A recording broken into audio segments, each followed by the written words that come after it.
There is so much talk about women's hormonal health, which is great. But even though it's a bigger part of the conversation, most women are left even more confused about what it means for them and what to do about it, which is not so great. This confusion ends now. An award-winning German nutrition scientist created a powerful herbal formula called Hormone Harmony, which combines 12 powerful adaptogens into one single capsule. Each of these ingredients is carefully selected based on scientific evidence, and it's been proven effective in clinical studies for women of various ages and hormonal profiles.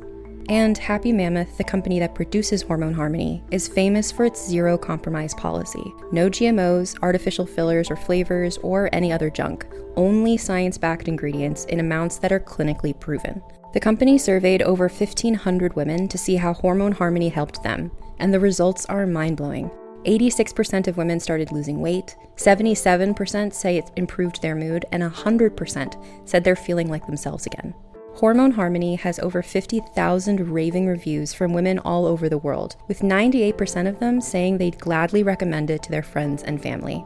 For a limited time, you can get 15% off on your entire first order at happymammoth.com.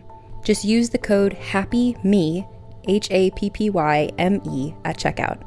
That's code HAPPYME at happymammoth.com for 15% off your entire first order. Shh. Hear that? Big waves are calling. Dive into refreshment with Kona Big Wave. Tropical flavor and the taste of aloha in every drop. So crack one open and let the great taste roll in. Kona Big Wave, liquid aloha. Copyright 2025 Kona Brewing Co., St. Louis, Missouri. Mahalo for enjoying responsibly. Hi, everyone. It's Ann Foster here, host of the Vulgar History Podcast. Before we get into today's episode, I just wanted to mention that this is a podcast about the olden days, but we're all very much living in the here and now. And here and now, Gaza is facing an unprecedented humanitarian crisis. People are struggling to survive amid destruction, severe shortages of medical care, food, and clean water, and a collapsed healthcare system. The best way that many of us can help is by donating money to organizations who are on the ground there helping. Because donating can get complicated depending on what country you're in. And I know people are listening to this from all kinds of places all around the world. Here are some options based on where you live that may be the most useful. So a Canada-based organization is the International Development and Relief Foundation, IDRF, is providing clean water distribution, installing toilets and latrines, and distributing essential hygiene kits in Gaza. So for Canadians, you can donate at idrf.ca. For Americans, the Palestine Children's Relief Fund, PCRF's Gaza Relief and Recovery Campaign provides urgent medical aid, treatment, food, water, and necessities for affected families. So Americans, you can donate to them at pcrf.net. A UK-based organization is Medical Aid for Palestinians, MAP, who are supporting the health system, providing food and clean water, supporting people's disabilities, and more work on the ground in Gaza. So if you're in the UK or Ireland, you can donate to them at map.org.uk. And wherever you are in the world, an international organization that anyone can donate to is World Central Kitchen, whose team members are on the ground in Gaza doing their best to provide hot meals. And you can donate to them at wck.org. And now here is this week's episode.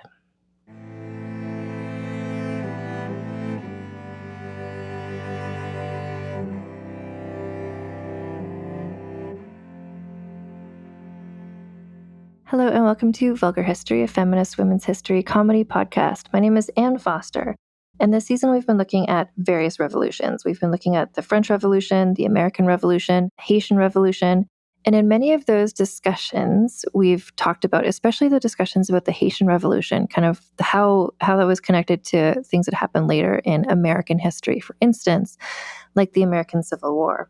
And we've talked in several episodes about the chattel slave trade, slavery in the United States, especially in some episodes we did like about Ona Judge and Sally Hemings. And today, this episode, I think, really connects to those as well in the context of just broadening the scope of my personal, and hopefully your also understanding of what it was like to live in America during the period where Black people were enslaved. And this is actually an episode I want to shout out a person who, I don't have your name handy, but thank you so much. It was somebody who's in the Vulgar History Discord group, which you can join if you join our Patreon, who had read this book and said, this is really good. And I was like, oh man, this does sound really good. And so I contacted the author, and the timing is really good because this book just came out in paperback. There's an ebook, there's an audiobook. It's such an important and good book. And it's such a good time talking to the author, who is Amrita Chakrabarti Myers. And so this is a book that's called The Vice President's Black Wife, The Untold Life of Julia Chinn. And the very first thing I think I asked her in this interview you're about to hear is like, well, which vice president was this? And why do we use the word wife when we're talking about like the relationship between a white enslaver and the Black woman or girl who he enslaved? And we explained the title. It's a provocative title, and I think really gets your attention. And we're just going to jump into it because Amrita was such a delight to talk to, and she explains this all so well. She's so passionate about this story, and I'm so happy that she joined me on the podcast. So, talking about the Vice President's Black Wife, The Untold Life of Julia Chinn, with Amrita Chakrabarti Myers.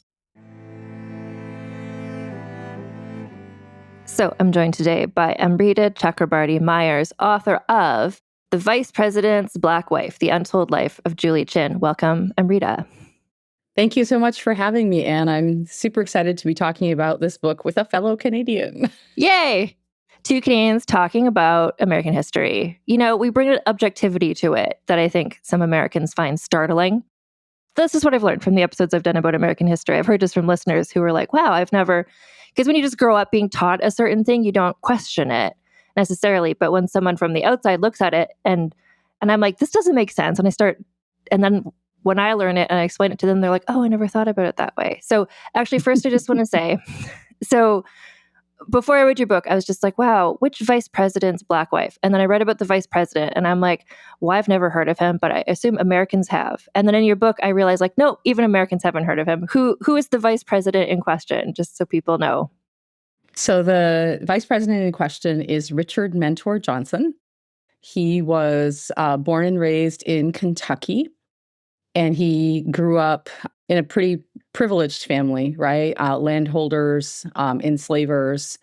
He started out as a state congressman, and then he became a federal congressman, senator, and one-term vice president of the United States under Martin Van Buren.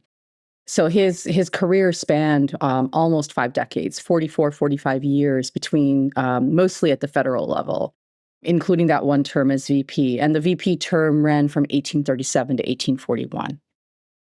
When I'm looking at American history, I want to learn, like, is this someone that people know about? Am I going to be breaking people's understanding of something? But this guy, it seems like no one's heard of him. Even in your book, towards the end, you talk to some descendants. And even they're like, wow, I'm a descendant of a vice president. And like, they're people who are interested in history. And they're like, we've never heard of him. But I understand why your book is just called The Vice President's Black Wife, not Richard Mentor Johnson's, because nobody would know. But the book is about his wife, and actually we'll talk about that, I think, why you use that word to describe the relationship. So we're talking about Julia Chinn. So I think before we get into sort of her biography, can you explain how you came across her story?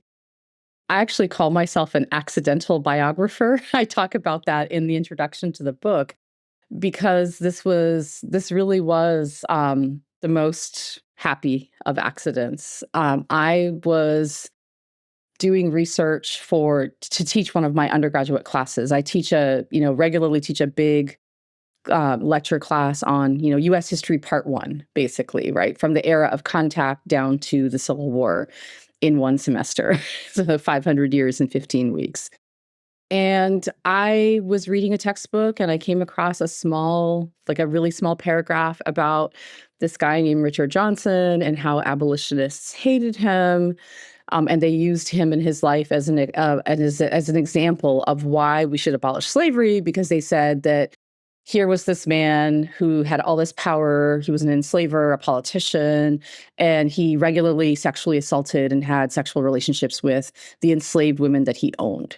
And so, he became kind of like an example for the abolitionists of why we should abolish slavery, because we need to protect Black women from their rapist enslavers.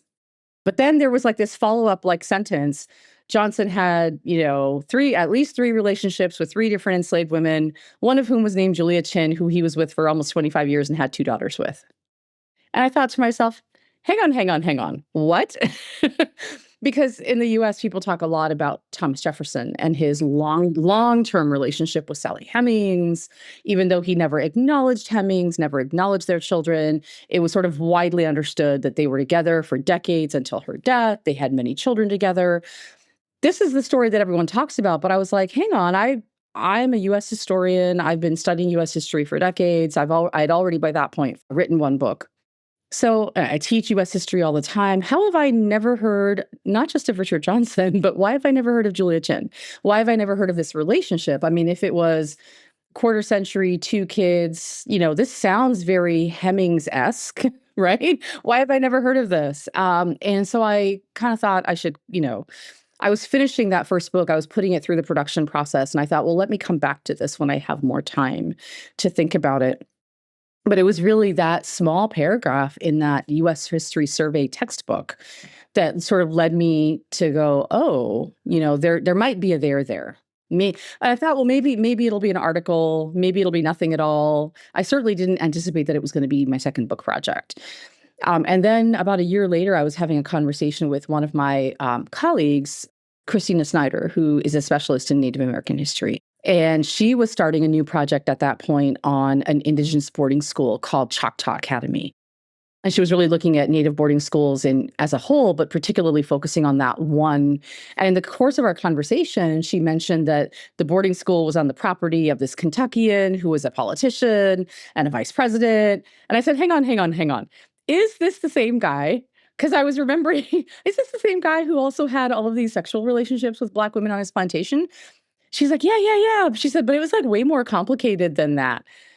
And I thought to myself, whoa, hang on a second. Indigenous boarding school and enslaved people and what's going on here?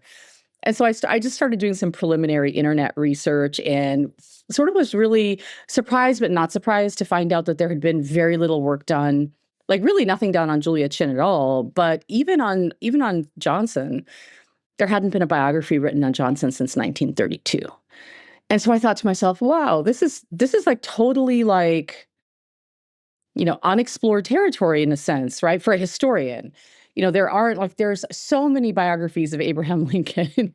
There's one coming out like every month. Right. Yeah. Like, another Lincoln biography. I mean, no offense to Lincoln biographers, but I was like, this is like really kind of unexplored territory. Johnson hasn't been written about in almost 100 years. Nobody's actually done a sustained examination of Chinn or their daughters, their family. And I was like, well, maybe there just isn't enough information. Maybe there's not enough sources. But I was like, so I'm talking to that same colleague and I was like, someone really needs to do some research on this. Someone needs to write about this family, about her, about their daughters. What was it like to live as a Black woman in a relationship with this powerful white man in the middle of rural Kentucky? And I was kind of going on my soapbox. And she finally paused and looked at me and said, isn't that kind of what you do? Right? Because in my first book, I had talked a lot about interracial sexual relationships, but in Charleston, South Carolina. And so she literally was just like, isn't this kind of what you do? Like, I kept saying someone should do this. Yeah, and she was like, dude, you need to do it, right? Who is that someone? Yeah. And I was like, oh, okay. And so it really was this weird series of, events and, coincidences, whatever you want to call it, that eventually led me to start doing this work on Chinn. And so it was a series of happy accidents and coincidences. Yeah.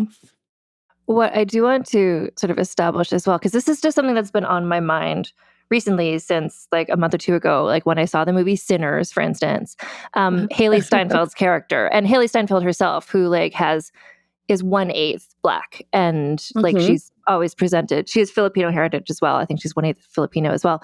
But she's always presented as white. And then in that movie, I was like, this is such a good talking point for me on a audio podcast when we're talking about mixed race people and what did they look like.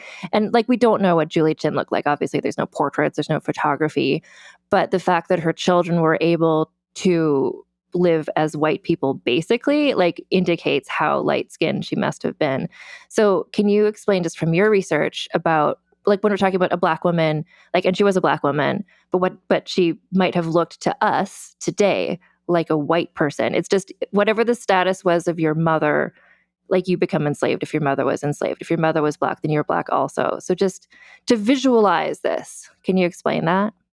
Well, you're actually asking about two different things. One is appearance, the other is legal status, Yeah. right?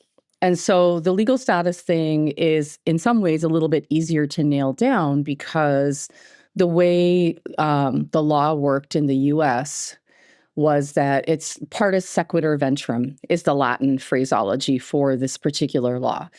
And it dates back to the mid to late 1600s after Bacon's Rebellion, which happens in Virginia. And essentially at that point, colony by colony, right, what will become the United States essentially passes legislation saying that as the womb or the mother goes, so does the child follow, right? And so paternity becomes irrelevant in terms of the status of free or slave. Enslavement or freedom depends upon the status of the legal status of the mother.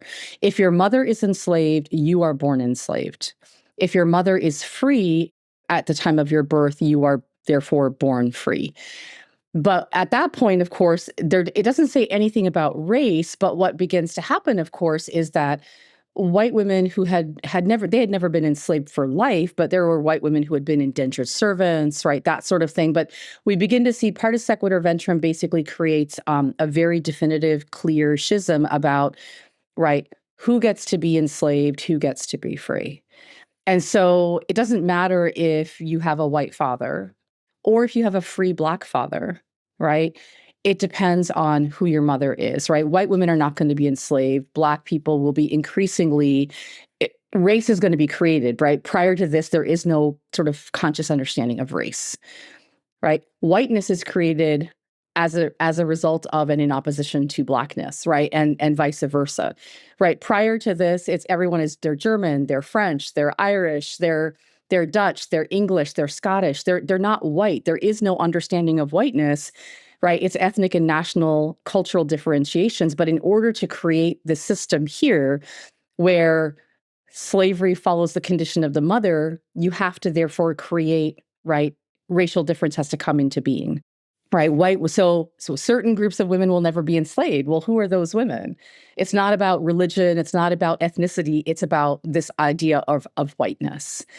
So that's where so I just gave you a really quick history lesson. It's so good. Thank you. But if you go, this is where it starts, right? This idea of whiteness and Blackness, of otherness, of, right, who gets to be free, who gets to be enslaved. And so freedom, right? If a Black woman is free, then her children are going to be free as well, right? Again, irrelevant in terms of paternity. So this is because we don't know who, at that point, there's no DNA testing. We don't know who contributes the right sperm, but we know whose body the child comes out of. And therefore, that idea of like the status of the womb, the freedom or enslavement of the womb, and the passage of that onto the child is really critical. So for Julia Chinn, we know she was enslaved because her mother was enslaved. Her mother was owned by Richard Johnson's parents, Robert and Jemima Suggett Johnson, right?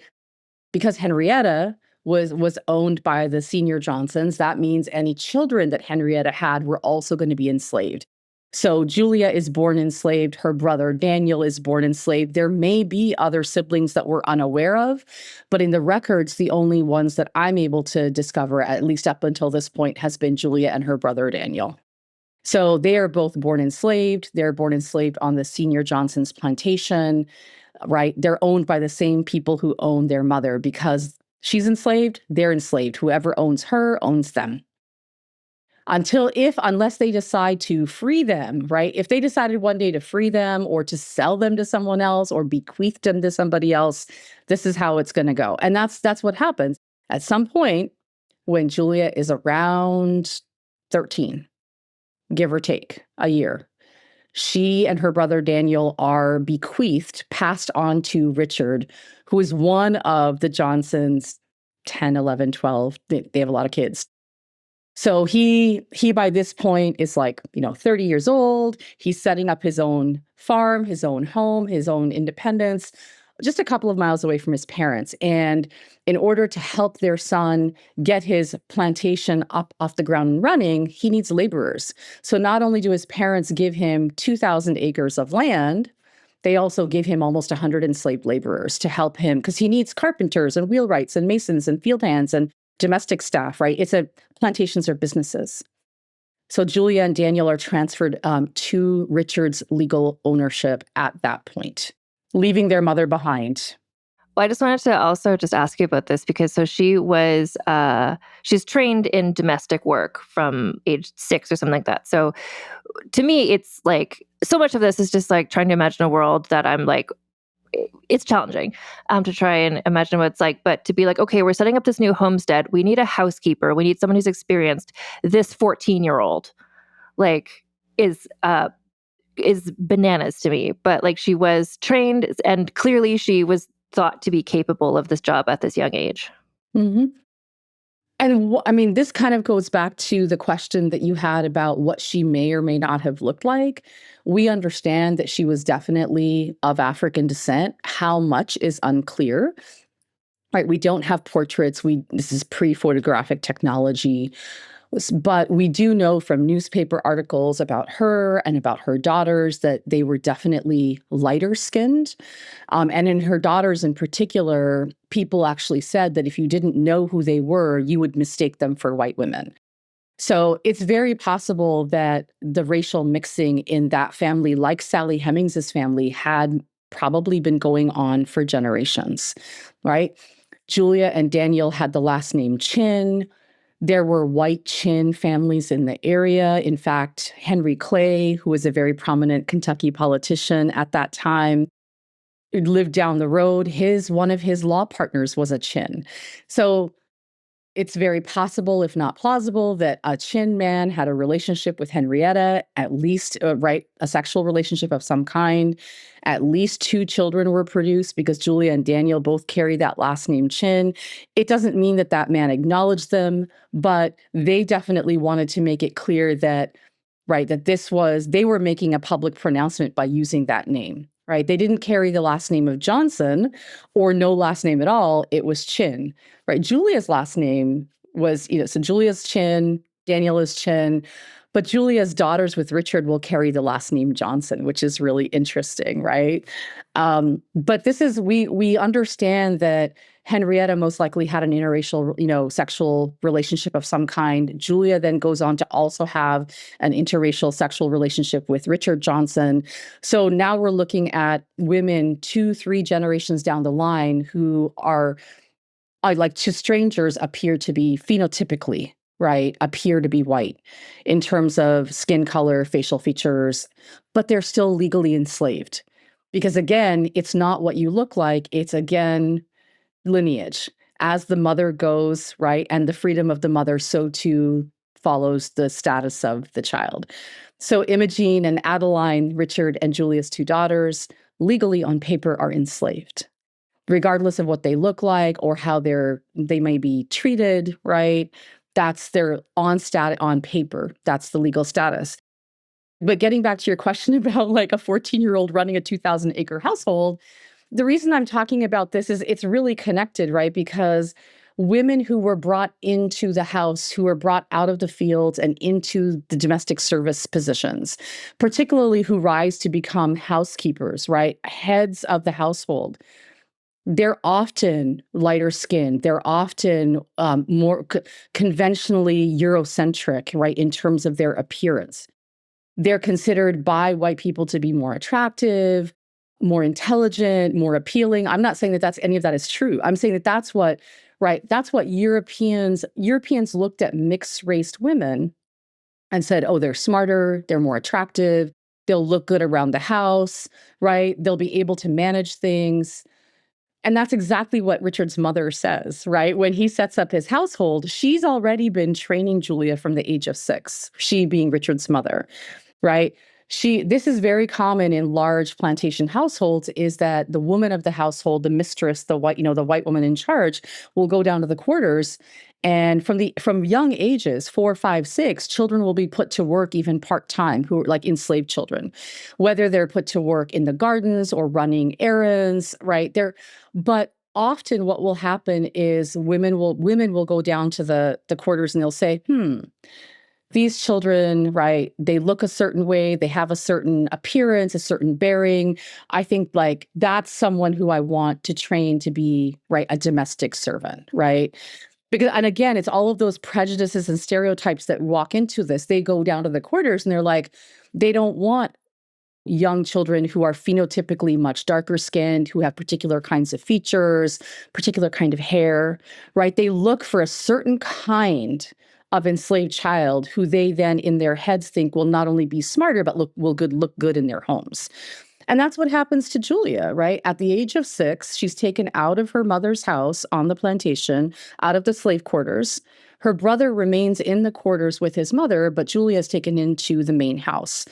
And she's trained alongside the older enslaved women on the plantation, cooking, cleaning, sewing, washing, you name it, she learns how to do it. And this is an era with like no washing machines, no dishwashers, cleaning means like you're on your hands and knees scrubbing, right? Washing means you're boiling large pots of water and you're like scrubbing clothes. Right, nursing children, it's all of that. So she will be on call from sun up till sundown, and she'll sleep right in the attic of the house, which is where the most of the domestic staff would be living. So by the time she's transferred to Richard's ownership, she's been training as a domestic servant for 8, 9 years.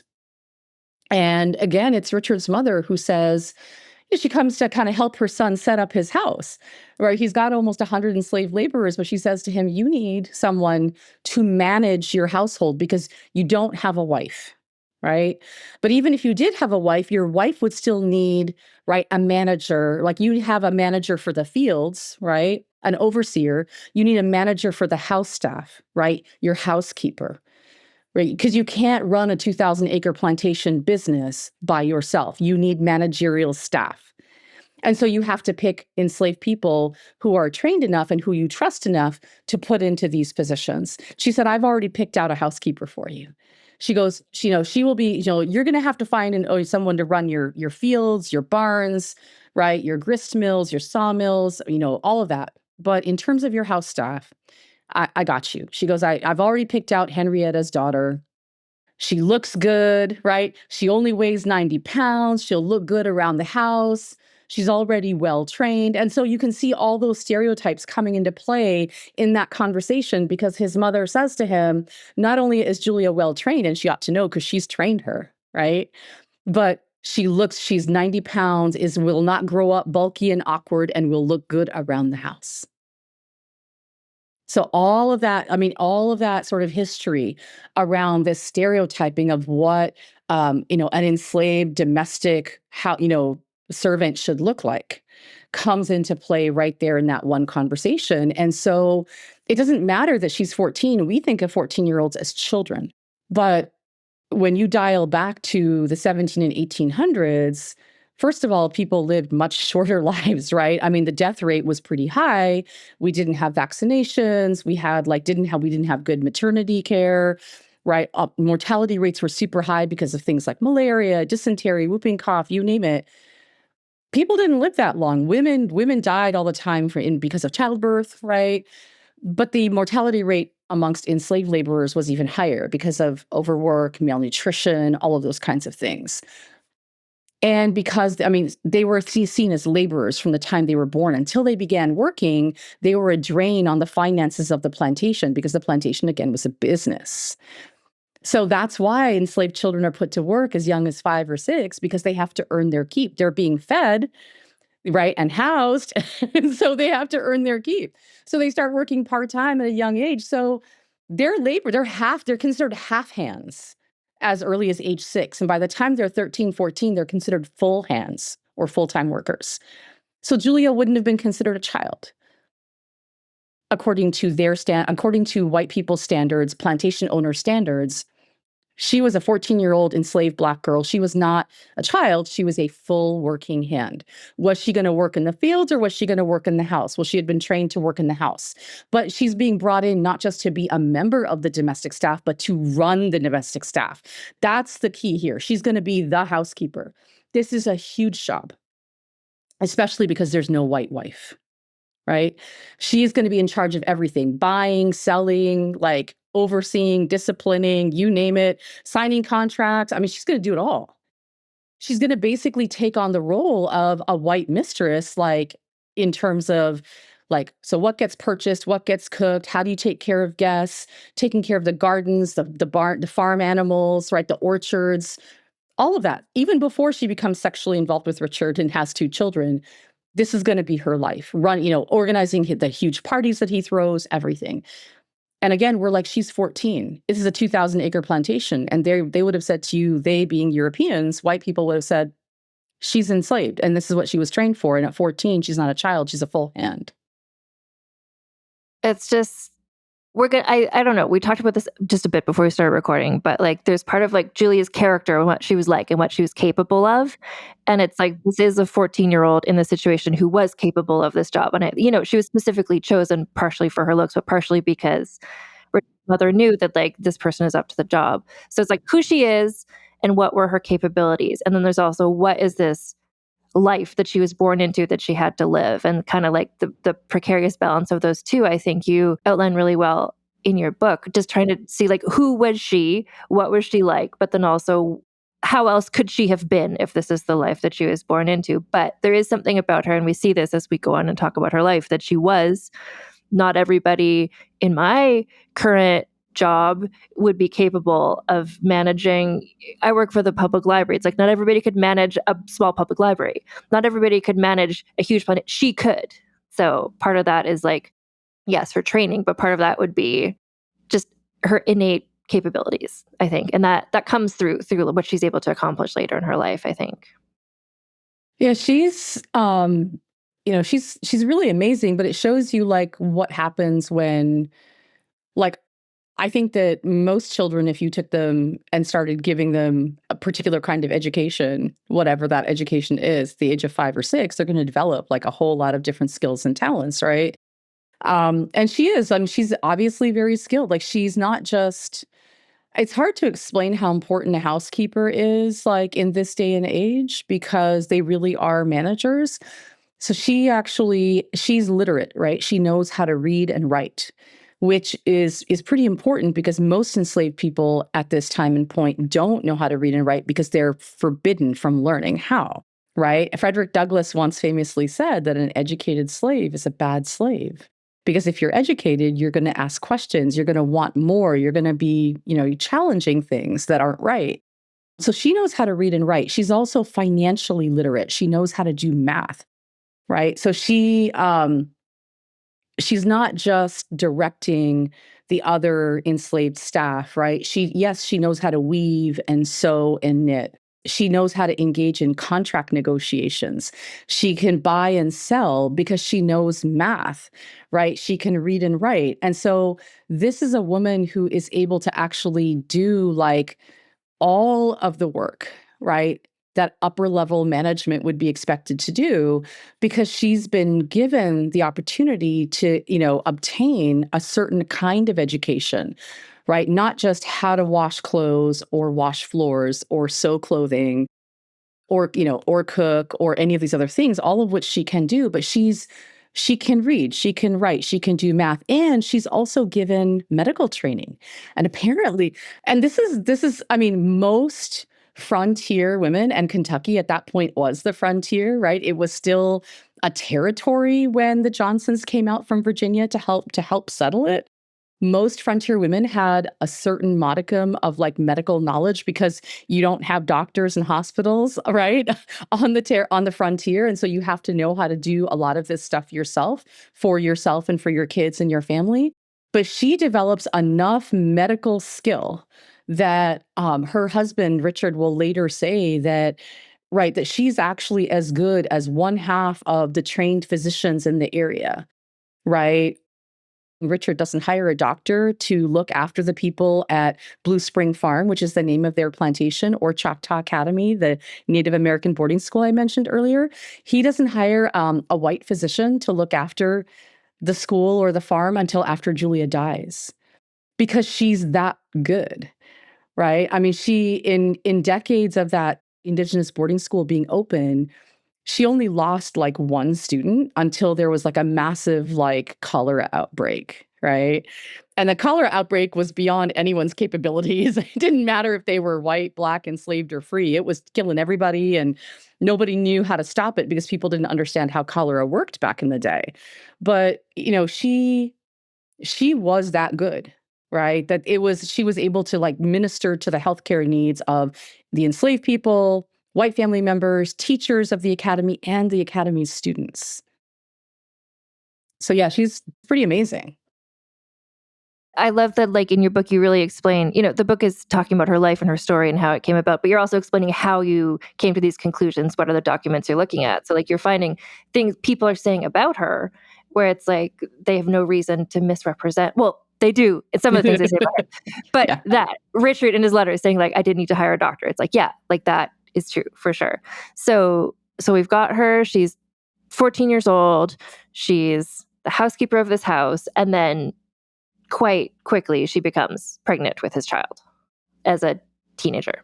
And that's not surprising either. One of the things that I try to explain very clearly is that, right, being promoted to housekeeper of a large plantation for an enslaved woman, although it comes with certain privileges, right? Carrying the keys to the plantation on your belt, being able to oversee the house staff, dictate punishments, buy and sell goods for the property, engage in contract negotiations, like all of these things that have, so you have access to better food, better clothing. You can bring your relatives into the house and give them better jobs, which she did. So you have all these privileges, but it's a double-edged sword. Because when, as an enslaved woman, you're brought into the house like that, whether it's as a day maid or as a housekeeper or anything in between, you're also more susceptible to sexual assault, right? Enslaved women would regularly talk about how they didn't want to have children because they understood that how partus sequitur ventrum worked. But if they had children, they hoped they were boys. And then if they had girls, they hoped they were ugly. Right, because they understood that having children for the slave machine was bad enough, but having daughters was even worse, because daughters not only would transmit slavery to future generations through the womb, daughters would actually be susceptible to sexual assault by overseers, by enslavers, by enslavers' sons, right, by lots of different white men, right, in all different directions, guests to the plantation, right? So there's always this concern about having daughters and about having good-looking daughters. And what you really didn't want is for those daughters to be sent to the house, because if they were in the slave quarters, you at least had a modicum of oversight over your kids. You could like keep an eye on them in the fields. They slept in your house during the evening. Yes, people could still come in and just yank them out anytime, but there was that psychological feeling of like you could give more protection if you were in front of them. But when she's taken away at the age of 6, right, Henrietta's only going to see her daughter once a week on Sundays, day off. But then after the age of 14, Julia's moved to a whole different plantation 2 miles away. And for us, 2 miles is nothing. But back then, when you're on foot and you have to get permission to leave your plantation if you're enslaved, that means Henrietta can't keep an eye on her kid in any way, shape, or form at all anymore, right? She's really on her own. And the fact that she's placed in the house and made a housekeeper, it immediately is suspect. You know that this is problematic. A, he doesn't have a wife, but even if he did, this could still happen. But he doesn't have a wife. She's young. We've heard that she's attractive, right? She's small, she's slender, she's, all of these things. And historically, if you look at the literature, enslaved housekeepers are often sexual mistresses, and sexual mistresses are often enslaved housekeepers in white households. Like the line between the two is real blurry, right? And so it's a dangerous position to be in, because if you are a woman in the house, you are susceptible to assault and attack by every white man in that house, from the patriarch down to his down to his white, sons. And it's really hard. Like how are you're sleeping right in that house? Like they have 24/7 access to you. And within a year, she is pregnant, right? So here's a man who's 30 years old, 30, 31. Here's a girl who's 13 or 14. And they grew up on the same plantation, but they probably didn't really know each other growing up because the age difference was so vast that by the time Julia is old enough to be taken into the main house and trained as a servant from the age of 6, Richard is already like out of the house, right? He's gone to college, then he becomes a state senator, state congressman, and then he moves to DC because he becomes a federal representative. So they don't really know each other until she's given to him. And then she ends up in his house and he's like, "Oh, we don't know how the interaction begins, right? We know that she's placed in the house and within a year she's pregnant and gives birth to their first daughter." And he claims, he's very, he's open about the fact that this is his child. Right. Like the surname you said, like both daughters, like they have the surname Johnson. Yeah, Adeline and Imogene both carry the last name Johnson. Julia does not. Julia always carries Chinn. Her brother Daniel always carries Chinn. Daniel's wife Parthene is a Chinn. Their children are Chinns. But so you've got all of these Chinns on the plantation who are related to Julia, but her daughters are Adeline Johnson and Imogene Johnson, and they carry that name until they get married. And then Adeline takes her husband's last name, Scott, and Imogene takes her husband's last name, Pence. But I mean, how did this interaction start, right? Was it straight up, sexual assault? Was it more psychological coercion? Right? But it lasted until Julia died almost 25 years later. And so this becomes a relationship always of unequals, right? Always there's an unequal power dynamic. He owns her. He never frees her. But she's able to use the situation to the best of her advantage. Even though she never acquires freedom for herself, her daughters do. Even though she never gets a formal education, her daughters do. Even though she never owns property, her daughters will grow up to get land, money, enslaved laborers of their own.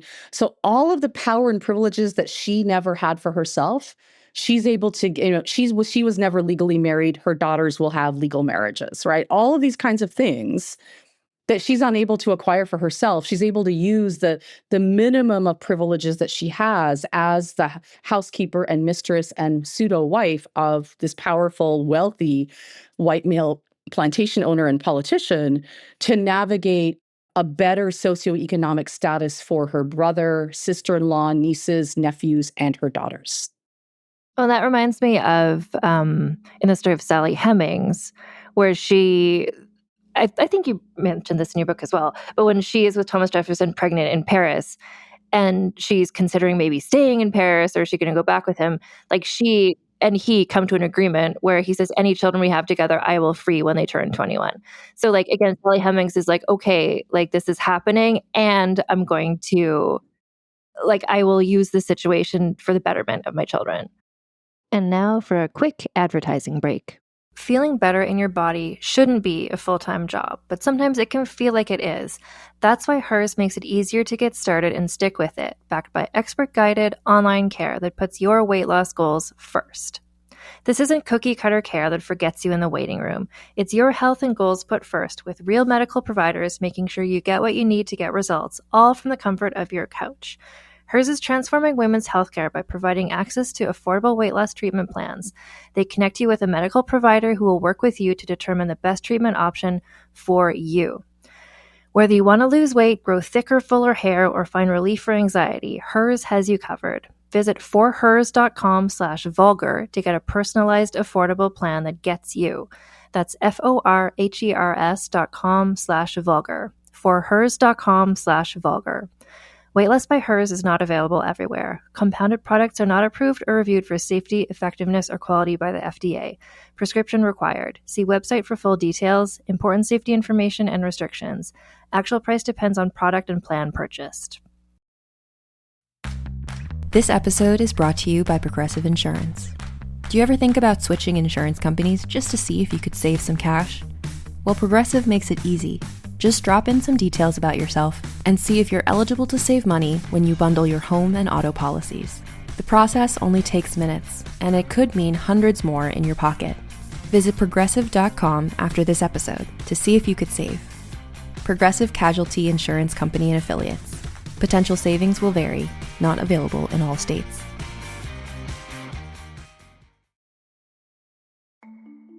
It can be overwhelming to manage a business, especially when you're first starting out. Your to-do list just keeps growing every day with new tasks, and that list can easily begin to overrun your life. Finding the right tool not only helps you out, but can simplify problems you haven't even encountered yet. And for millions of businesses, that tool is Shopify. Shopify is the commerce platform behind millions of businesses around the world, and 10% of all e-commerce in the US, from household names like Mattel and Gymshark to brands just getting started. With hundreds of ready-to-use templates, Shopify can help you easily build a beautiful online store to match your brand style. And best yet, Shopify is your commerce expert with world-class expertise in everything from managing inventory to international shipping to processing returns and beyond. If you're ready to sell, you're ready for Shopify. Turn your big business idea into with Shopify on your side. Sign up for your $1 per month trial and start selling today at shopify.com/realm. Go to shopify.com/realm. Shopify.com/realm.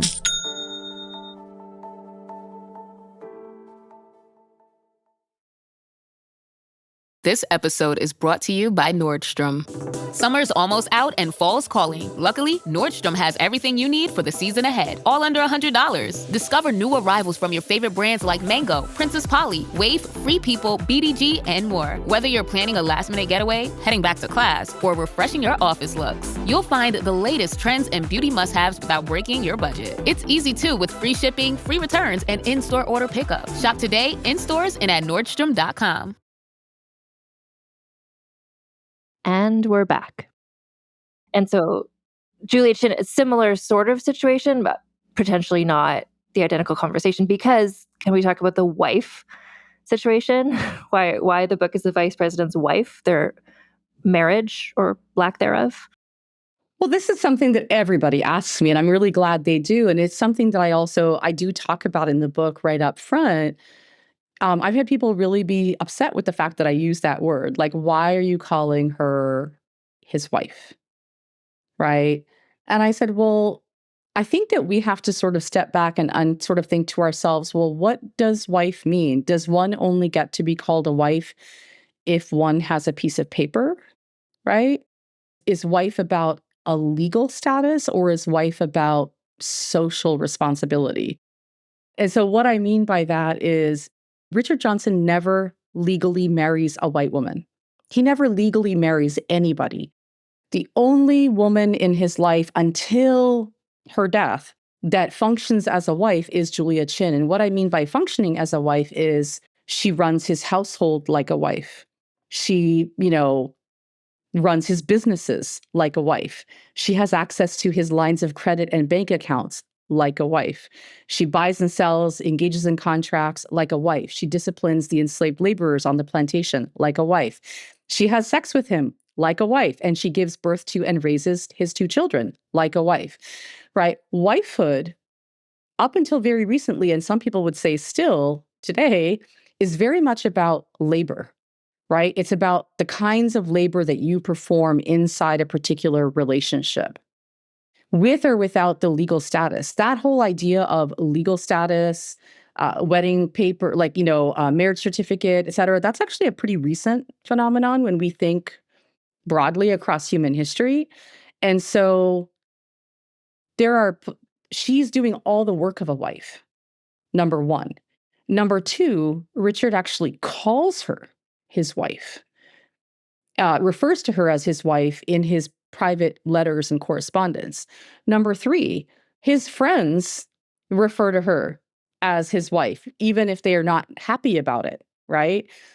The newspapers refer to her as his wife. Again, not always in the most complimentary way, but they all acknowledge that she functions right? In every aspect as his wife. She oversees the soirees and parties. She sits at his table, as do his daughters, with the most famous of his guests and visitors, former presidents, the Marquis de Lafayette, right? So in every way, shape, or form, she functions as a wife. And I give her that title because I think that she should be credited as such, because what else do we call her? I refuse to use the word concubine. I think it's offensive, right?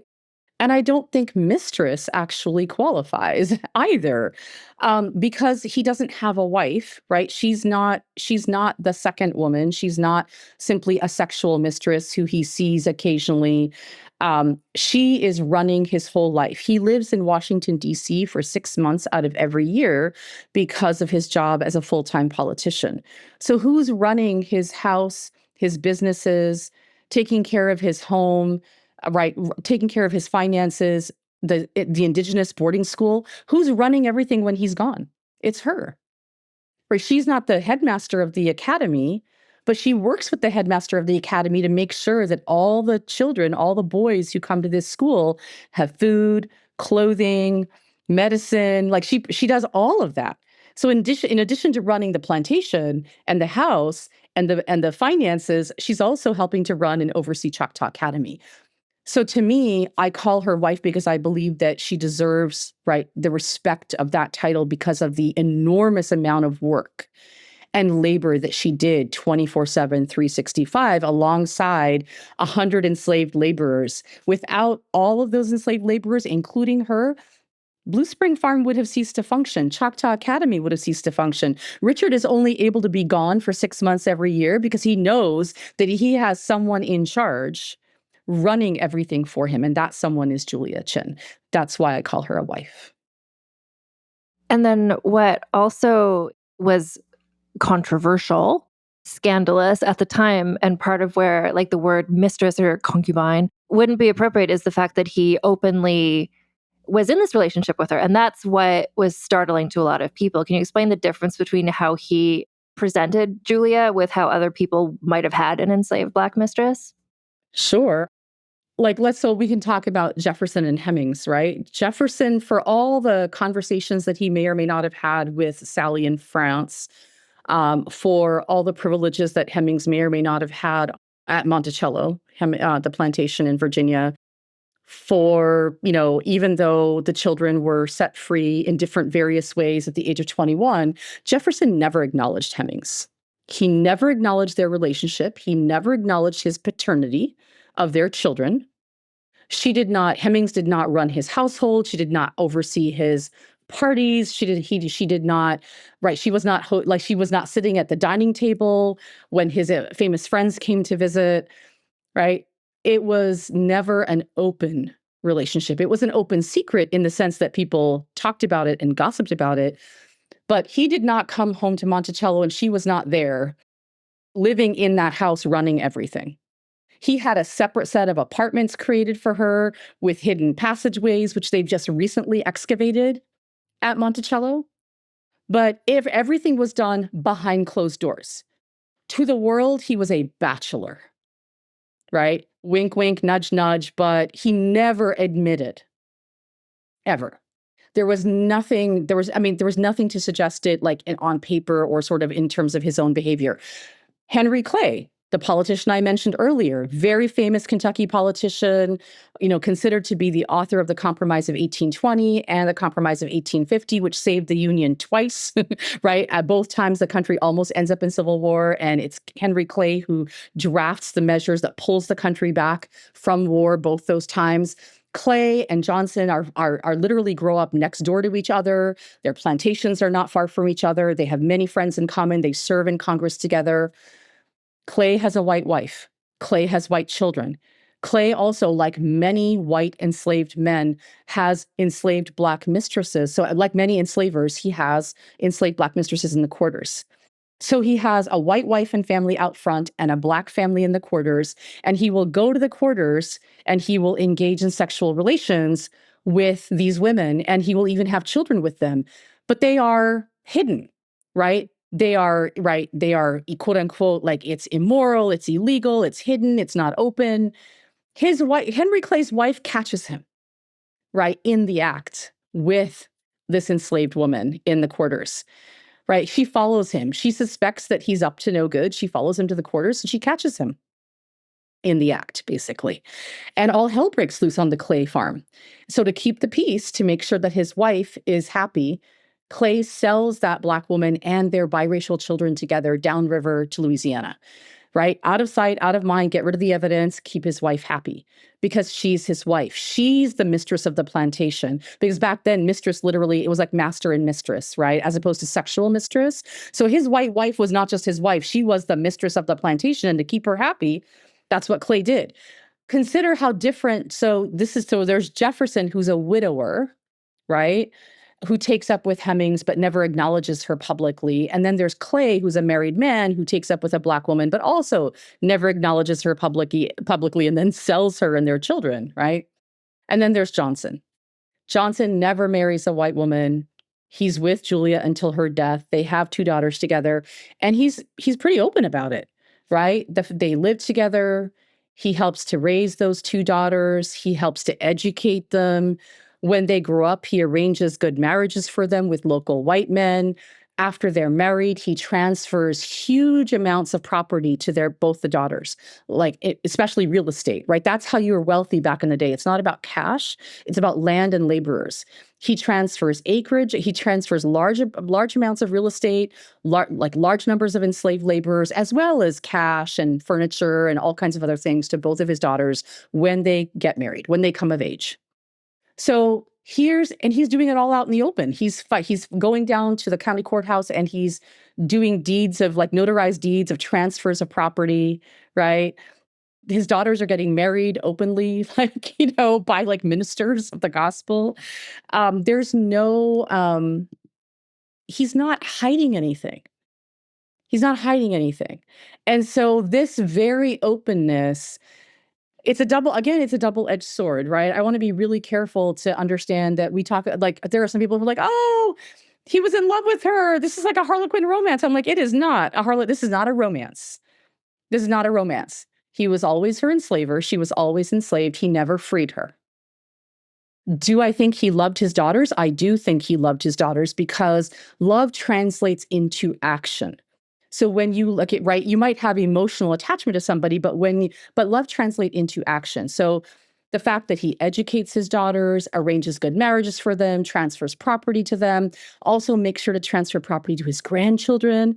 This shows his, right, practical love and affection for his daughters. He writes letters talking about his feelings for his daughters, particularly when one of them, as you'll read about, one of his daughters passes away relatively young. And he is just grief-stricken, right? We don't see that similar kind of behavior towards Julia. I think he respects Julia.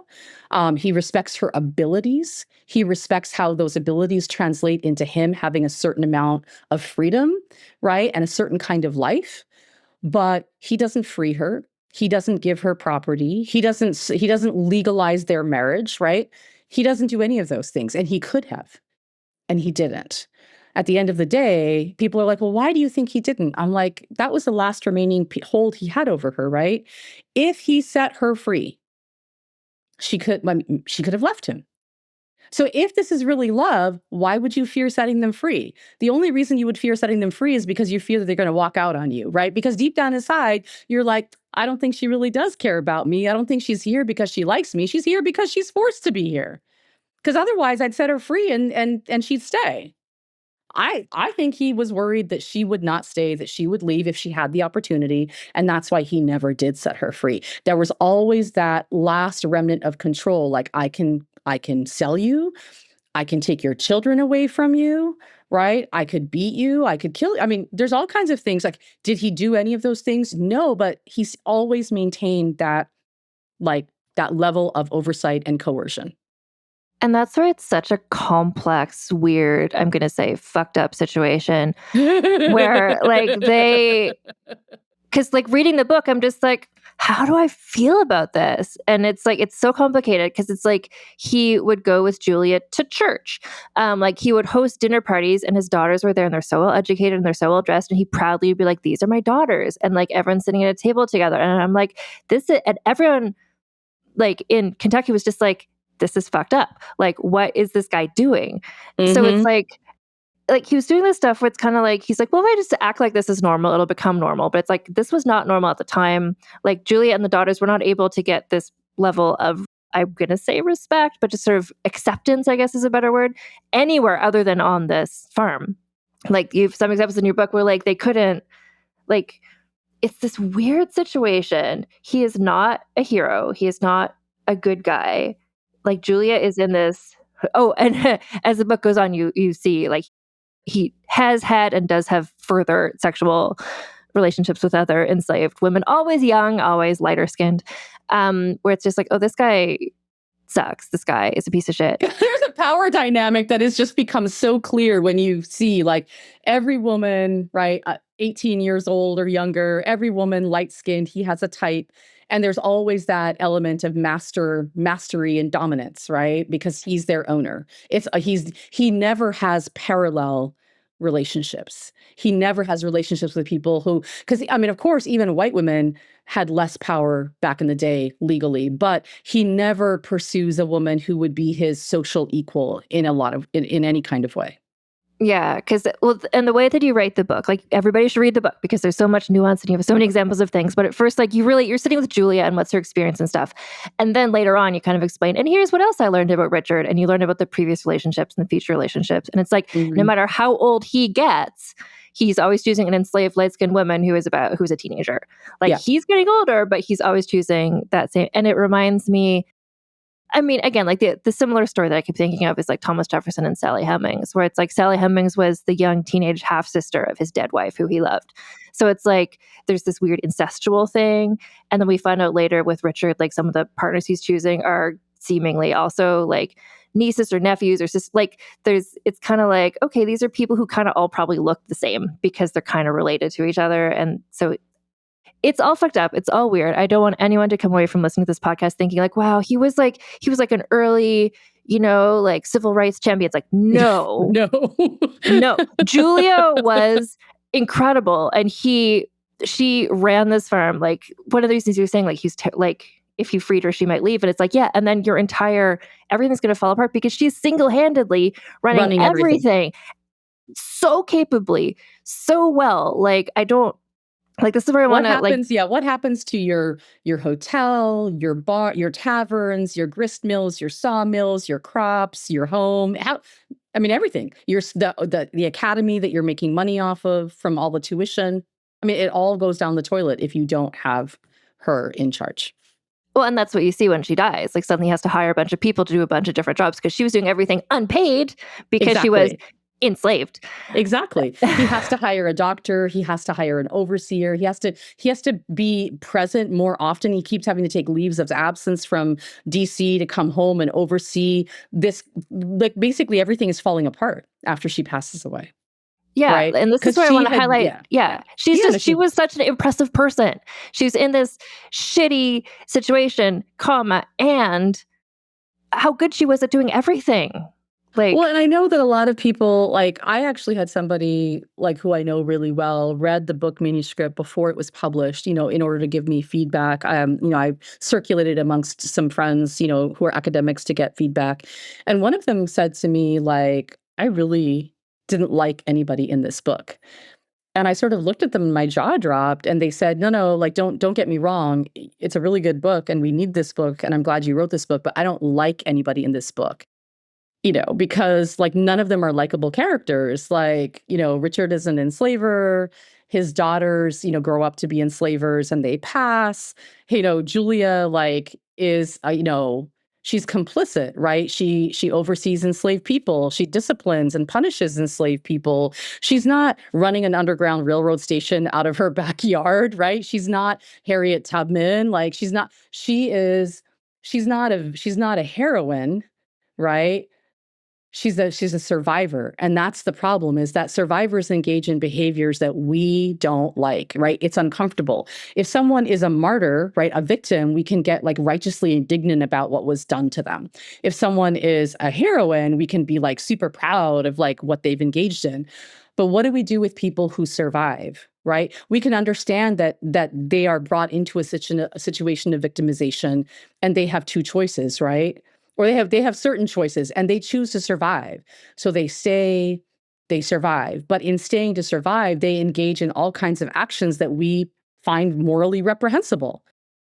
And so that's what my friend meant when they said, I didn't like anybody in this book. Like, Julia's not likable, the daughters aren't likable, Richard certainly isn't likable. And I was like, well, it's not about whether or not they're likable. It's the fact that there are probably, first of all, to understand the situation Julia was placed into from a very small, from birth, but really from age 6, on this path, right, on this course.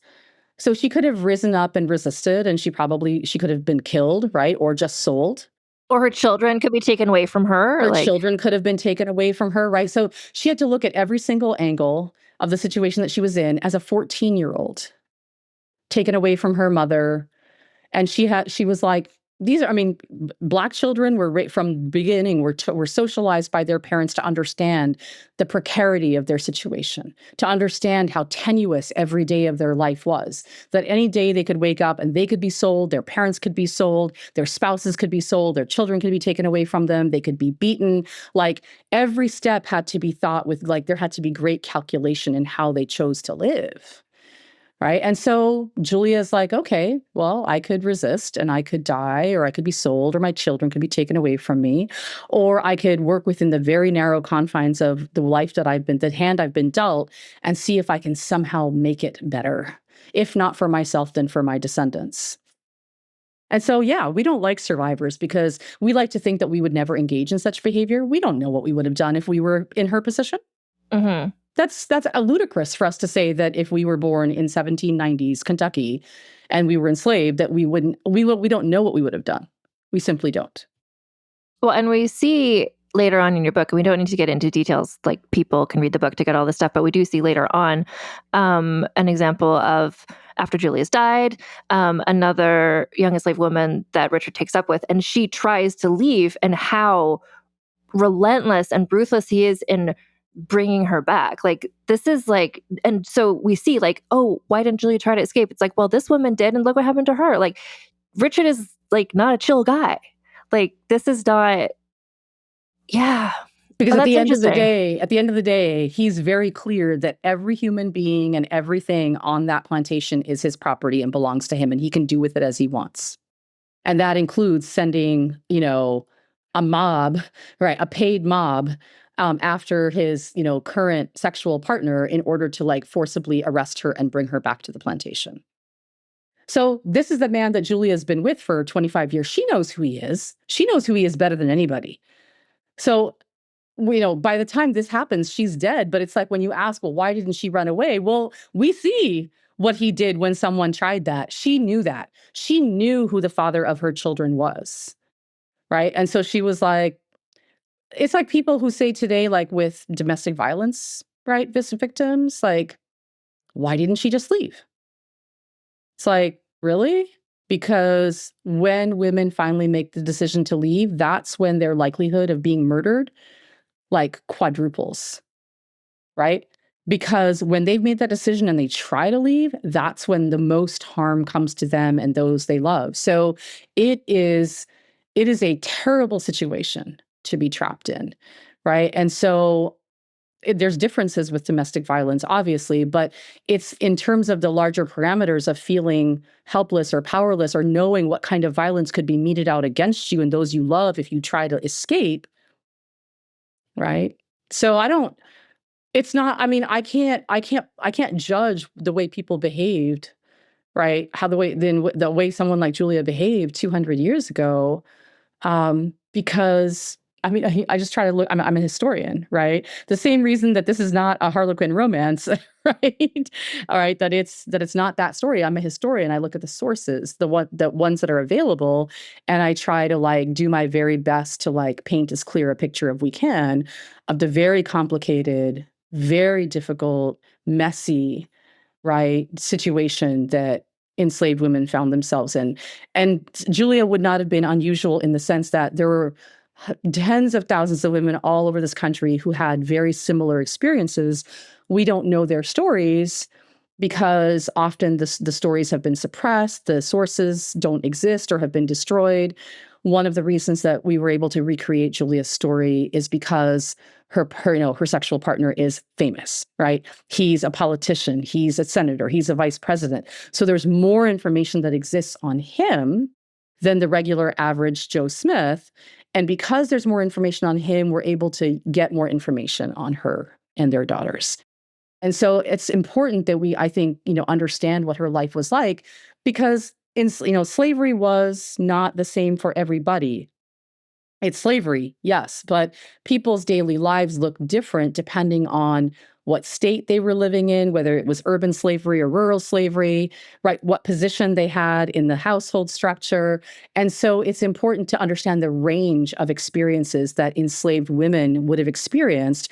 And so understanding Julia's life is helpful because it gives us more understanding of the kinds of pressures that Black women were under, right? The kinds of things that they faced and how the different ways in which they navigated those obstacles and situations.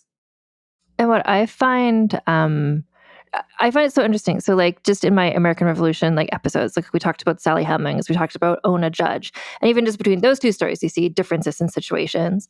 And then looking at Julia Chinn, which is a bit later, but similar, just kind of in how different her situation was. And I think looking at these specific stories is so important instead of just thinking this period of, it's like slavery was a monolith and every plantation was like this and every woman's experience was like this, where it's no, because people are different and situations are different. And I think the more that we can look at different specific stories, like the work that you're doing, I think that's part of where it's so important, is to be it's not just this is how it was.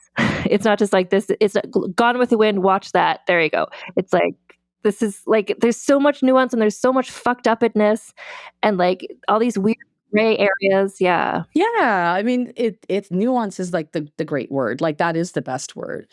Like I said, not everybody is a Celia who rises up, finally after several years of human trafficking and sexual slavery and murders her owner.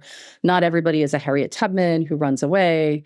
Not everybody is a Sojourner Truth who gains her freedom by law and then becomes an abolitionist preacher and a feminist speaker, right? People respond differently. And that's really the story of the human condition as historians. That's what we're really trying to understand is the narrative, right? How the different events that happen, but how people responded within those events, how events over here shape ones over here, people over here shape things down here, understanding the totality, right, of those experiences, asking the questions, right, being critically engaged, right? Analytically, right, curious. It's important because so much of that history is still being played out in the present moment, right? If we want to understand why our society looks a certain way today, things didn't just pop up out of nowhere, right? Whether you're talking about the education system, the economy, housing markets, financial systems, right? Our electoral college, right, in the United States, the only reason that we can't understand the way any of those things look in the present moment without understanding what came before. We just can't. And I think it's so interesting, what your book does, because it's looking at this very specific, it's looking at a specific situation. It's one woman's life, where it's just she was in one place in Kentucky, and she really never left there. Mm-hmm. So it's her, where it's just oh, well, Harry Tubman was doing this and Sojourner Truth and whatever, and they were later on. But even it's how would she know anything outside of this one place where she lived? Like she was not going to be, there's not the internet. Like she can't watch inspirational documentaries to be like, here's how you should be behaving. It's like, so she's doing the best she can. And that's what I try to think. Like I try to extend that to everyone I look at when I'm researching. It's like, everyone's just kind of like looking at we can judge now, but like when you're in that situation, like everyone's making the best choices they can. And for her, and you make this really clear in the book, like it's all about her children and like her daughters. And just, if she had run away, if she had done anything to other than be excellent at running this household, he could have taken that out on the daughters. And she just wanted their lives to be better than hers. And I think that comes through so clearly. Yeah, I mean, I'm glad that you said that, because I think that to me, it's her love for her children that basically dictates all of her actions and her behaviors, right? Whether we like them or not is irrelevant. But we can see, she succeeds, right? She succeeds in making a better life for them and her grandchildren and her descendants than anything she ever acquired for herself. And so I think that that's what I really wanted to come across in this story, is that like how she, how everything for her, it's about family, right? It's about family, it's about legacy and legacies of freedom, right? And upward social mobility. Right, there's very few pathways for Black women in the 19th century. And so this is the pathway that she's able to carve out. And so we see like her ability, right, her positionality in the household means that she can bring Daniel into the house. She brings Daniel's wife into the house. She brings their children into the house. Right. So all of them are taken out of field work. They're all given training. They're all able to take different positions in the domestic staff. That also gives them access to education, because as her daughters are being privately tutored and educated by the headmaster of Choctaw Academy, he educates the rest of the house staff as well. They take classes together as a group in the evenings. And so her positionality leads not only to better in quotes jobs for her friends, for her family members on the plantation. It gives them the ability to learn how to read and write and gives them an education. So they develop, right, all of these skills that they wouldn't have necessarily had if it had not been for the sacrifices that she chose to make, right? So because again, these are things that then they can take out. Right. Once, if they acquire their freedom, they can get different kinds of jobs. There's all kinds of things that they'll be able to do that they wouldn't have otherwise. So it is a story of survival. It's a story, certainly about privilege, but it really see where the boundary lines of that privilege are drawn, right? You can see like what Julia is able to do at home, on her own property, at church, which is only 2 miles away, at Choctaw Academy. But you also see how clearly the boundary lines are drawn, because she never leaves. It's not that she doesn't just not ever leave Kentucky. She literally, probably her whole life is limited to like about a 5-mile radius, right, around her house. Like, so when people talk about how much power and privilege she had, I'm like, do you realize how small that circle of privilege was? Like, it was the plantation, the school, the church, because anything outside of that, the further away she got from the epicenter of her power, in quotation marks, at home, the less power she had. Almost immediately, it just dropped, right? This is not a woman who's like, moving and shaking in Lexington or Louisville or Washington, D.C., right? She and her daughters never go to those spaces, right? Their privilege is contained to really a very, very small area around their house. And so I think that we have to understand like how, as much as Julia was able to do, how limited it also was. Well, and I find also what a fascinating part is of your book, and you write about it in a book, that how this was for you as well. Like, so moving to meet some of her present day descendants, like both people, Black people and also white people. But I really liked in your book, you talk about sort of I thought, especially after Sinners, like just that movie, like just really got me reading more about like the color line and people passing and stuff, and just like wanting to know more about that. So showing how her descendants, some of them had to leave and maybe change their name to be able to, especially when laws were passed where the 1-drop rule and stuff. So can you talk about what it was like meeting her descendants and just to see the ripple effect of her life and like the sacrifices she made and how that's manifested in these people who are around today? Like, I find that I've never come across a book that has that element in it. Yeah, I had never thought when I started working on this project that I would meet like descendants of the family. It really hadn't occurred to me. I know I'm a historian. I'm a historian of slavery and Black women. I research dead people, right? And try to understand how the past impacts and shapes the present. But I had never thought about talking to real live human beings like librarians and archivists, yes, right? But actual descendants, I was like, what? Right? And it was amazing to me when those relationships were brokered and the introductions were made and I began developing those relationships with members of the family. It was kind of heart-wrenching when I did all of these interviews with them after I spent time, built relationships. They were a handful of people agreed to be interviewed by me and go on the record, which was really wonderful. And I think that really is one of the richest parts of the book is being able to talk about, right, those connections between the past and the present. Some of the descendants have always identified as Black. And they sort of knew the general outlines of their history, if not the specific details.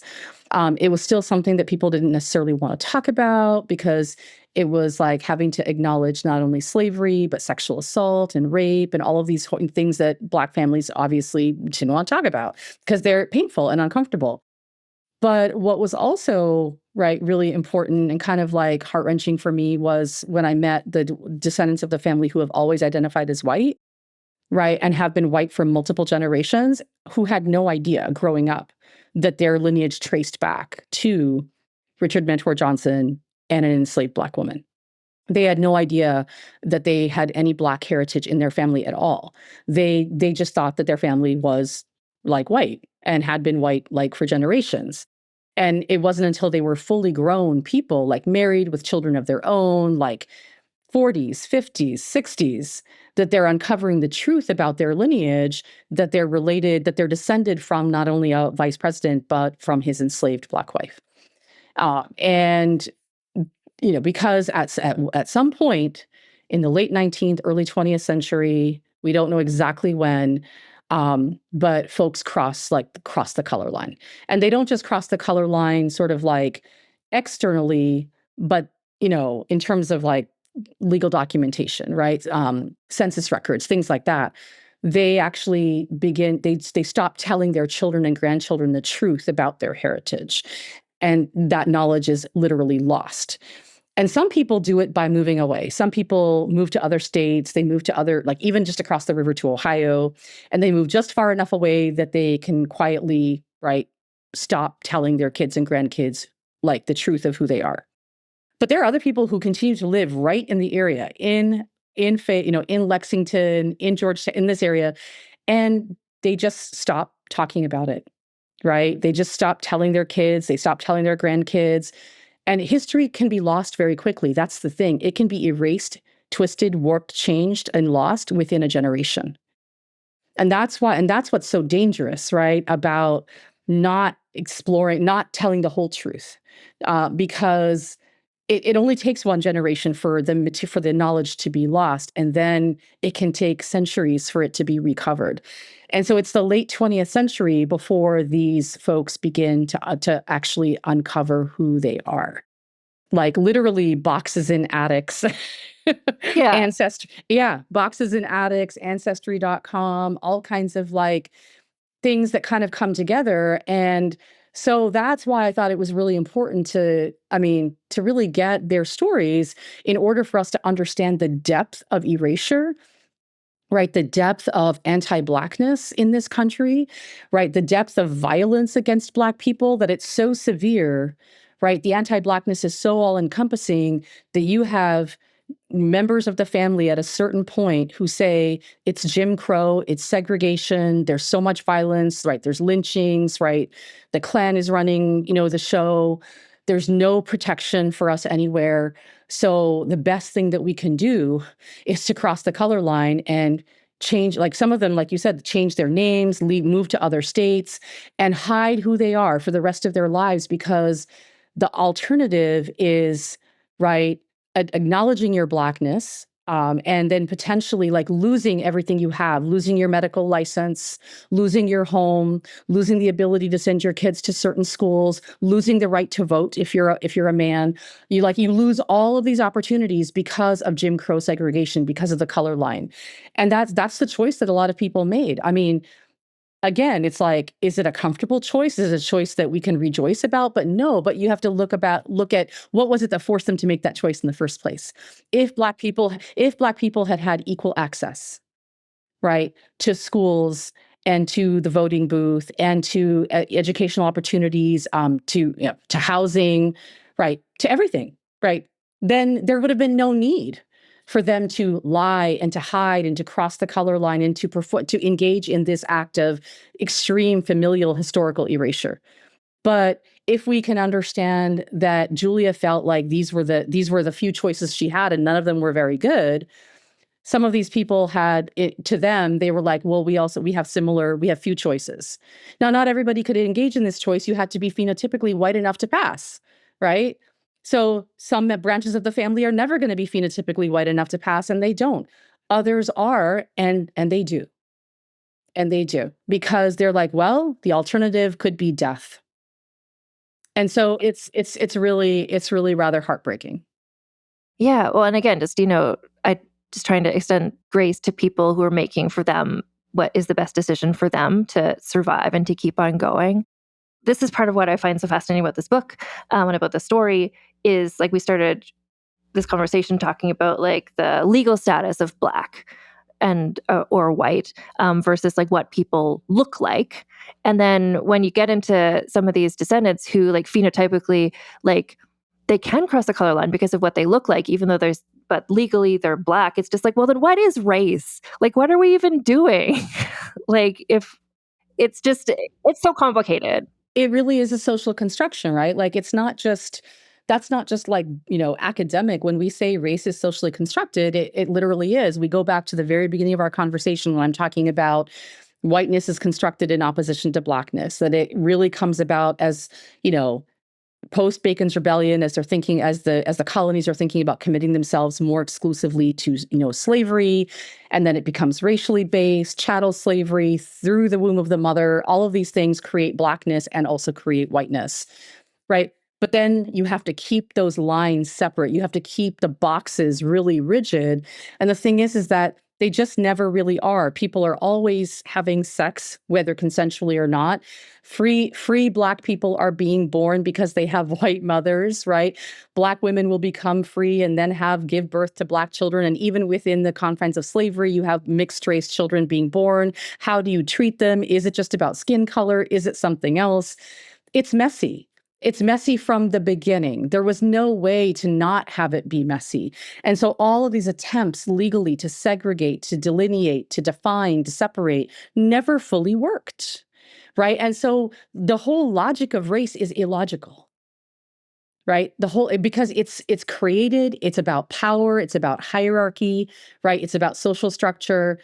So whatever country you go to, whether it's based on religion, whether it's based on like ethnicity or language, there's always hierarchy. But our attempts to like do that in terms of creating this system of race based on external physiology just instantly breaks down from the beginning. And people have been trying to still deal with it. Like from the day they created it, they've been trying to navigate the fallout of it. And it's just never gone very well. And it's so fascinating to me. Like, I'm so grateful that, well, as a podcaster and a casual history enjoyer, I'm grateful for people like you who spend a decade digging around the most obscure archives to find all this stuff to make a book so that this information can be disseminated. But I also just appreciate like all these issues that the book brings up, but also just like learning about Julia Chinn, who was to me just like a really impressive, interesting person. And I'm glad I know about her. And I like the way that the specific story like can be extended out to talk about all these societal things, but then also just like I love learning about a person from history who was buried until you kind of unearth all this stuff. So I don't know. Thank you for writing this book and for doing this work. Thank you. I appreciate that. And thank you for having me on the show. It's been really a pleasure to chat with you about this. And I hope people read the book. Yes, right? That's the whole point. Yeah. I mean, please, The Vice President's Black Wife, The Untold Life of Julia Chinn. Get it? buy it. Tell me what you think. I'd love to hear from you. Now available in paperback. Yes, it's coming out next month in paperback. Super excited. I think I'm timing this episode to be like, so like when you hear this, listeners, now available in paperback. So even more accessible for everybody to get it. And if you know what, like get your library to buy a copy. That's another good thing you can do. Just like bug your library. It's also now an audiobook as well. So it dropped as an audiobook in January. So you can buy the book, you can do an ebook if you prefer to have an ebook, but you can also listen to it as an audiobook. Yeah. Yeah, absolutely. So thank you so much for talking with me. This is so fun. You're very welcome. Thank you.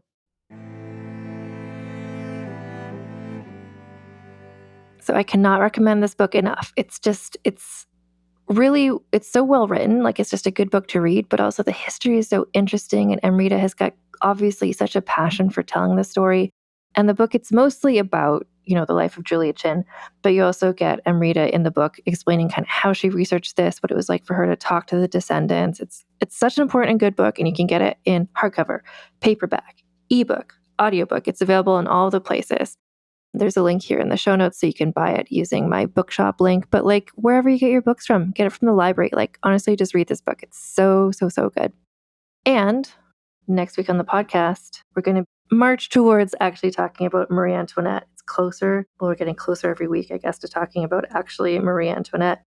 But every single episode is just going to be about somebody who is intimately connected with her. And then we're going to talk about her. And it's like the culmination of the last, year and a half of podcast episodes. And I'm really excited to be getting to that point. But also I feel like I couldn't have appreciated the story of Marie Antoinette without doing all these episodes that we did leading up to it. So that's coming up and that's exciting. And what else is exciting is I'm happy to announce the first ever Vulgar History live podcast event.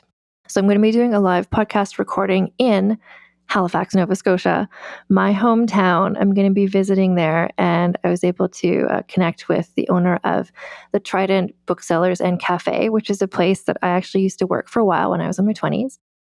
So I'm going to be having an event there. We're going to be recording a podcast. I'm going to be talking about a story from Canadian history.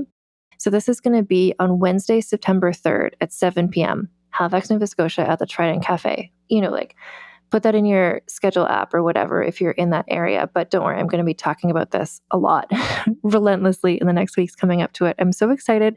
It's my first, I've had meetups before, but I've never done a live podcast recording. So I had to do it in a city where I know my family, my mom's going to come. It'll just be a lot of supportive people. And I hope that you will be, if you're in that area, you could be among those supportive people who come to that as well. So more details to come, including who I'll be talking about. But anyway, Vulgar History live podcast recording, 7 p.m., Wednesday, September 3rd at the Trident Cafe, and it's free. So there's not a link to go to or anything, just show up, basically.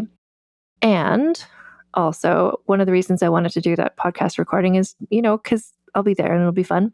But also I want to practice and get ready for when I do my book tour next year, because I have a book coming out. It's called Rebel of the Regency, The Scandalous Saga of Caroline of Brunswick, Britain's Queen Without a Crown. And you can pre-order that if you're in Canada or in the US from your local independent bookseller or from any of the online retailers. You can go to your bookstore and order it, or you can go to the website of your local independent bookstore and order it. There's lots of ways you can order it. If you're not sure how to order it, let me know and I can walk you through it. Although if you're somewhere outside of Canada and the US and you want to know how to order it, stay tuned. We're working on it, I promise. And yeah, so when you pre-order my book, which I hope you will do, or you could also just bug your local public library to be like, you should get this book because it's great and everyone's going to want to read it. When you buy it yourself, though, and you have a receipt for it, if you share a picture of that receipt with me, then you can get some free stuff from me, including 1 year free membership to my Patreon, 1 year free membership to my Substack, as well as a beautiful paper doll designed by Siobhan Gallagher, who's also a person with Halifax, Nova Scotia roots, who's an artist who I love working with. I love commissioning her to do stuff, and she knocked it out of the park with these Caroline of Brunswick paper dolls that you can get as well by sharing your receipt from your pre-order with me. And you can do all that.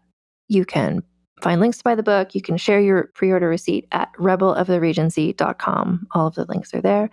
And you can also add it to your to-be-read list on Goodreads or on Storygraph if you track your reading there. And it's got a cover now. It's beautiful. And I'm really excited to be able to share more information with you as we get closer to the book coming up.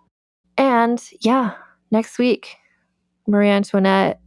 Like, I don't know if you divide this season, this like overwhelmingly long season, into different parts. We had like American Revolution part, we had kind of Haitian Revolution part, and we had the radical women of the French Revolution mob era. And now we're getting into like, seriously, a bunch of weeks where it's literally just Marie Antoinette. People who are connected to her, and we're getting closer and closer to her. And then we're going to talk about Marie Antoinette. And I'm really excited to be reaching this like climax of the season. So thanks for sticking with me through all of these meandering things as we make our way towards talking about Marie Antoinette. And yeah, I'll talk to you next week. And until then, keep your pants on and your tits out. Vulgar History is researched, scripted, and hosted by Anne Foster. That's me. Editor is Christina Lumagi. Theme music is by the Severn Duo. Transcripts of this podcast are available at vulgarhistory.com by Aveline Malik. You can get early, ad-free episodes of Vulgar History by becoming a paid member of our Patreon for as low as $1 a month at patreon.com/AnneFosterWriter.